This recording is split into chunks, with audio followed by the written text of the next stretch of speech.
காஞ்சி தெற்கு மாவட்ட காஷ்மீர் முதல் கன்னியாகுமரி வரை இருக்கக்கூடிய ஒரு இந்திய சொந்தங்களை சந்தித்தது போன்று இன்றைக்கு இருக்கின்றது நண்பர்களே. இங்கு நடைபெற்று முடிந்த உள்ளாட்சி தேர்தலில் பல்வேறு அரசியல் சூழ்ச்சியின் காரணத்தினால் தேசிய முற்போக்கு திராவிட கழகத்தின் போர்வாள்களாக விளங்கக்கூடியவர்கள் பலரும் தோல்வி பெற்றார்கள். அதை கேட்டு என் மனம் மிகவும் வலித்தது. வெற்றி பெற்றவர்கள் சிலர் என்றால் தோல்வி பெற்றவர்கள் பலர் என்று இருக்கின்றார்கள். அந்த பலரின் தோல்விக்கு என்ன எப்படி இந்த தோல்வி ஏற்பட்டது என்று பல விதத்தில் கலந்தாய்வுகள் நடந்தது தலைமை கழகத்தில். அனைவருமே வெற்றியின் விளிம்பில் தான் வெற்றி வாய்ப்பை இழந்தார்கள். அவர்களுக்கெல்லாம் ஆறுதல் தரக்கூடிய வார்த்தைகள் சொல்லக்கூடிய தகுதியில் நான் இல்லை. அது மட்டுமல்லாமல் கடந்த 2005 தலைவர் அவர்கள் இந்த தேசிய முற்போக்கு திராவிட கழகம் இயக்கத்தை துவங்கிய பிறகு முதல் கூட்டம் நம்முடைய காஞ்சிபுரம் கச்சபேஸ்வரர் கோவிலர்களே தலைவர் அவர்கள் தோன்றினார்கள். அந்த நேரத்திலே வான்மழை தூவி இதே தினம் கேப்டன் புரட்சி கலைஞர் அவர்களை வரவேற்றது.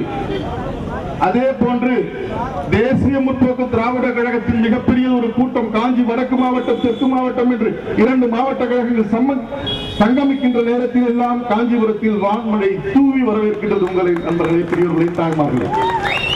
இது எந்த ஒரு அரசியல் கட்சிக்கும் கிடைக்காத ஒரு வரப்பிரசாதம் இந்த காஞ்சி காமாட்சி அம்மன் பீடத்தில்.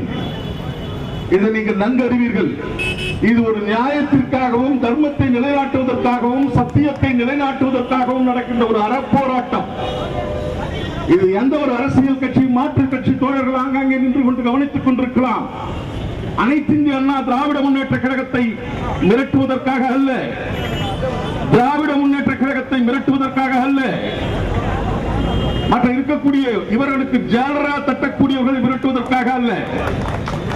தேசிய முற்போக்கு திராவிட கழகம் டாக்டர் கேப்டன் அவர்கள் மக்களுக்காக மட்டும்தான். அதற்காக தான் இன்றைக்கு ஒட்டுமொத்த தமிழகம் முழுவதும் இதே நேரத்தில் அனைத்து மாவட்ட கழகத்திலும் மாவட்ட ஆட்சியாளர்கள் இருக்கக்கூடிய பகுதியிலே இந்த உண்ணாவிரத அறுத்த போராட்டம் நடந்து கொண்டிருக்கின்றது. சற்று முன் எனக்கு தொலைபேசியில் தகவல் வந்தது. கன்னியாகுமரி மாவட்டத்தில் இருந்தும் நாகர்கோவில் இருந்தும் திருக்கோவில் இருந்தும் வேலூர் இருந்தும் திருவண்ணாமலை இருந்தும் தொலைபேசியில் தகவல் வந்து கொண்டிருக்கிறது. அன்னைக்கு இவ்வளவு பேர் இந்த கூட்டம் இருக்கு, இவ்வளவு பேர் கூட்டம் இருக்கு. ஆனால் காஞ்சிபுரத்தில் மட்டும்தான் மிகப்பெரிய ஒரு எழுச்சியான கூட்டம் இருக்கிறது என்று எங்களுக்கு தகவல் வந்து கொண்டிருக்கிறது. தலைவர் அவர்களுக்கு தகவல் வந்து கொண்டிருக்கின்றது.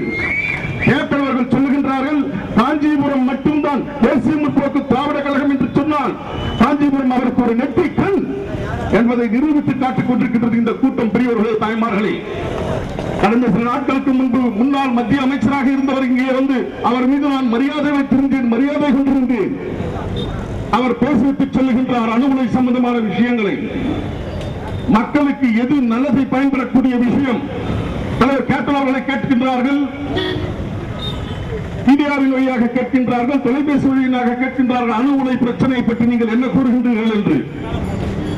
மக்களுக்கு செய்யக்கூடிய ஒரு நன்மை பயக்கக்கூடிய விஷயமா 11 ரூபாய் செங்கல்பட்டு கட்டணம் இருந்தது, இன்றைக்கு 23 ரூபாய். இருக்கக்கூடிய தேசிய முற்போக்கு திராவிட கழகத்தின் தொண்டர்கள் எத்தனையோ பேர் தங்களிடம் இருந்த மீதம் இருக்கக்கூடிய 6 ரூபாய் 7 ரூபாய் அம்மா அந்த நீங்க வச்சுக்கோங்க, நீங்க வாங்க, நீங்க அறிவிக்கூடாது அழைத்துக் கொண்டு வந்து அத்தனை விஷயங்கள் கண்கூடாக நாம் பார்த்திருக்கின்றோம்.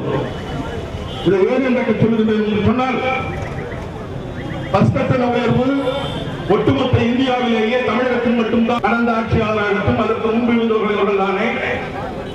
ஏன் அந்த தைரியம் இருக்கின்றது என்று சொல்லுகிறீர்கள்? அன்றைக்கு உயர்த்திருக்க வேண்டியது கடைசியில் நீங்கள் வீட்டுக்கு செல்லும் போது நீங்கள் உயர்த்தி சொல்ல வேண்டியதுதானே. கடந்த ஆட்சியாளர் வரும்பொழுது ஏன் செய்யவில்லை? இருந்த 2 ஆட்சியாளர்களுமே தாங்கள் மீண்டும் வரமாட்டோம் என்பது அவர்களுக்கு நன்றாக தெரியும். ஏனென்றால் அவர்கள் செய்திருக்கின்ற சாதனைகள் ஊழல்கள் ஊழல்கள் ஊழல் போகும்போது சட்டியை காலி பண்ணி வச்சுட்டு போயிடும். ஆனால் ஒன்று மட்டும் சொல்லுகிறேன், நீங்கள் செல்லும் பொழுது சட்டியை காலி வைத்து செய்து போனாலும் சரி, தேசிய முற்போக்கு திராவிட கழகம் 2016 டாக்டர் கேப்டன் அவர்கள் ஆட்சி கட்டில் அமரப்போவது உறுதி. ஒவ்வொருவரும் ஒவ்வொரு தேசிய முற்போக்கு திராவிட கழக தொண்டரும் தனது ரத்தத்தை பணத்தை தானம் செய்தாவது தனது கிட்டியையும் கண்ணையும் விற்றாவது தலைவர் அவர்களுக்கு நாங்கள் அந்த சட்டியை நிரப்பி கொடுப்போம். தலைவர் அவர்கள் பசுமையான ஒரு ஆட்சியை அமைப்பார் அமைப்பார் அமைப்பார் என்று கூறிக்கொண்டு மக்களே வாய்ப்பு நன்மை கொண்டு நன்றி கூறிக்கொண்டு மாவட்ட கழகத்திற்கும்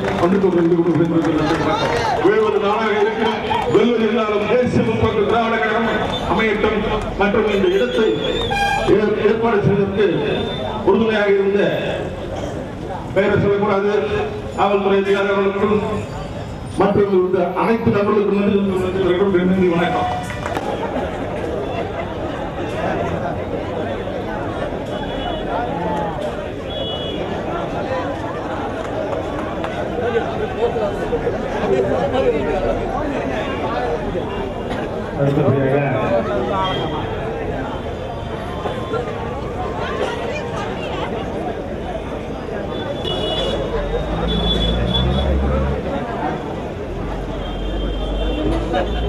மாவட்ட மகளிர் செயலாளர்